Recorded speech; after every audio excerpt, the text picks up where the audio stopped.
नमस्कार दोस्तों, I hope कि आप सब बहुत अच्छे होंगे और बहुत अच्छे से पढ़ाई भी कर रहे होंगे। इसी क्रम में आपका मेरे चैनल सारबाजी बाइटिंग में हार्दिक स्वागत है।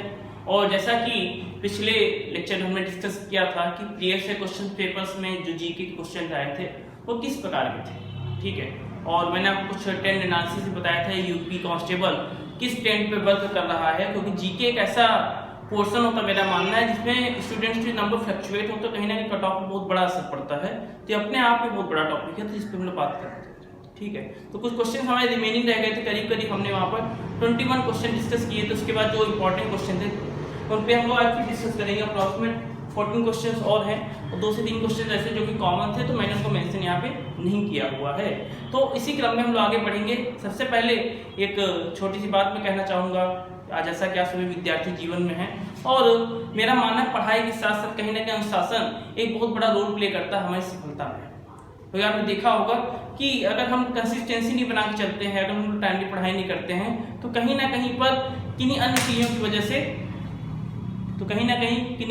वजह से हम लोग अपने लक्ष्य को पाने में असफल हो जाते हैं और लास्ट में बहुत दुख होता है कि काश ये कर लिया होता तो ऐसा ना होता, ठीक है। तो हमको डेली जो पढ़ना उसको रिवाइज करना है, प्रैक्टिस करनी है, ठीक है।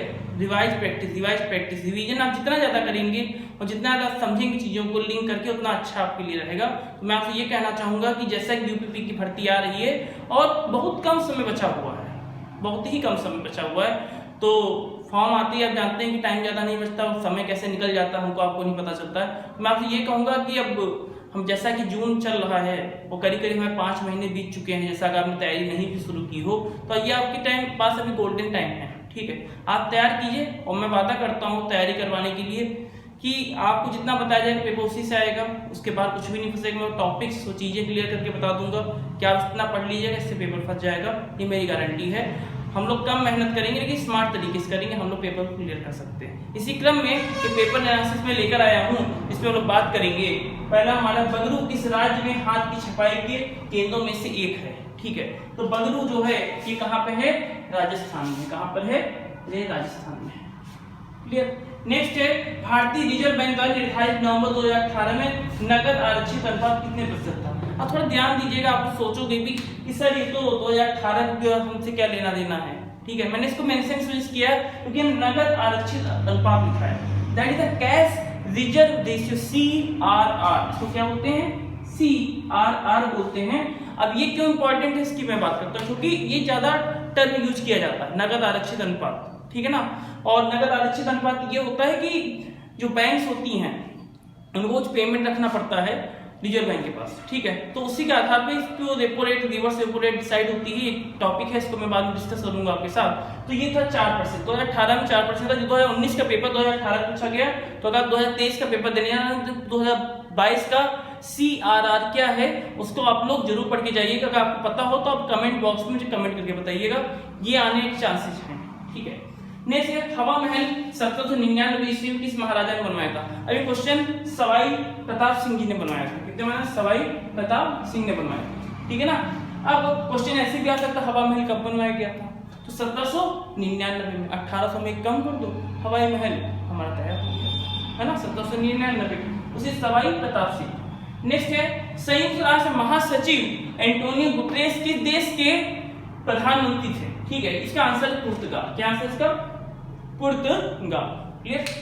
नेक्स्ट है उद्घाटन पर लखनऊ की काटना स्टेडियम में खेला गया पहला अंतरराष्ट्रीय T20 मैच भारत और किस देश के बीच खेला गया था? जो पहला T20 मैच हुआ था लखनऊ की काटना स्टेडियम में, वो किन देशों के बीच में खेला गया था? भारत और वेस्ट इंडीज, क्लियर। इसको याद करने का तरीका ये कि देखिए इंडिया है, ठीक है, इंडिया में इकाना स्टेडियम है, लखनऊ में है, सीधे भारत होगा और इंडीज में भी इंडिया आ रहा है, ठीक है। इस प्रकार दोनों चीजें हम रिलेट करेंगे, दोनों इंडिया इंडिया करके थे। अब इंडिया एक याद है, दूसरा वेस्ट इंडीज कर लोगे तो आपको याद हो जाएगा, ठीक है ना। नेक्स्ट है वर्ष 2022 के एशियाई खेल की मेजबानी किस देश के द्वारा की जाएगी? तो 2022 का जो एशियाई खेल की मेजबानी किसके द्वारा की जाएगी? चीन के द्वारा, ठीक है। क्योंकि आगे का आने का चांसेस बन सकता है, ये 2022 आपका निकल चुका है, ये क्वेश्चन अभी आने के चांसेस हैं, इसको आप लोग थोड़ा पढ़ के जाइएगा। ये मेजबानी होती है, कौन सा कहाँ पे होता है, इस पर मैं आगे डिस्कस करूंगा कि कैसे हमको चीजें पढ़नी है, हमको याद भी रखनी है, ठीक है। नेक्स्ट, भारत के चीफ आर्मी स्टाफ का नाम बताएं जिन्होंने 31 दिसंबर 2016 को पदभार संभाला था। ठीक है, इसका आंसर है जनरल बिपिन रावत। इसका आंसर क्या है आपका? General Bipin Rawat. Clear? Next है, भारत के नवंबर 2018 में 33वां आसियान शिखर सम्मेलन कहाँ आयोजित किया गया था? इसका आंसर है सिंगापुर। ठीक है, इसका आंसर क्या है? सिंगापुर। नवंबर 2018 की बात की जाए, इसका आंसर क्या होगा? सिंगापुर। क्लियर? नेक्स्ट है, मानव शरीर का कौन सा अंग इंसुलिन पैदा करता है? बहुत अच्छा क्वेश्चन है, ये पूछा भी जा सकता है, क्वेश्चन रिपीट भी होते हैं, तो ध्यान दीजिएगा अज्ञात से। ये आपके जीके के लिए बहुत इंपॉर्टेंट है कि हार्मोन्स कहाँ एक्सक्रीट होते हैं, कहाँ निकलते हैं, उस पर क्वेश्चन कहीं पूछ लिया जाता है। ठीक है, नेक्स्ट है, कौन सा तत्व एक धातु जो कक्षीय तापमान द्रव अवस्था में रहता है? इसका आंसर है पारा। शायद बहुत सारे लोगों को इसके बारे में पता भी हो, तो आप इसको ध्यान दीजिएगा, इसका आंसर क्या है? पारा। क्लियर? नेक्स्ट है, किस तत्व का परमाणु त्रिज्या सबसे छोटा होता है? इसका आंसर है क्लोरीन। क्या है? क्लोरीन। नेक्स्ट है, CH3 COO CH2 CH3 किसका सूत्र है? इसका आंसर है ethyl ethanol. Ethyl ethanol. Next है, द्रवों का घनत्व नापने के लिए किस उपकरण का उपयोग किया जाता है? बहुत ही अच्छा क्वेश्चन है, इसको याद करके जाइएगा, समझ के जाइएगा, क्वेश्चन आने के full chances, that is eudiometer.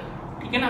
तो हम लोग इस पे भी डिस्कस करेंगे कि घनत्व नापने वाले और अन्य जो यंत्र होते हैं उन पे क्लासेस पर चलेंगे। आपको ये समझ में आ रहा हो कैसे कैसे टॉपिक यूपीपी पहुंचता है। अगर आप पिछले साल के टॉपिक्स को ध्यान देकर ट्रेंड पे चले, तो मैंने आपसे कहा कि 50% तो आपके क्वेश्चन सही होने ही होने, बाकी मैं बता दूंगा आपको कट पढ़ के क्या करना है। क्लियर?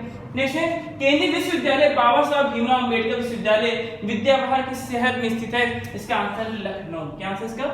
लखनऊ। तो ये बहुत ही जाना माना है विश्वविद्यालय और बहुत सारे लोग जानते भी होंगे इसके बारे में। तो अपने क्षेत्र में आप जहाँ पे रहते हैं, लखनऊ है, यूपी है, तो आप वहाँ जो चीजें होती हैं उनके बारे में जानकारी अच्छे से रखिए, थोड़ा सा समझिए, जानने की कोशिश करिए।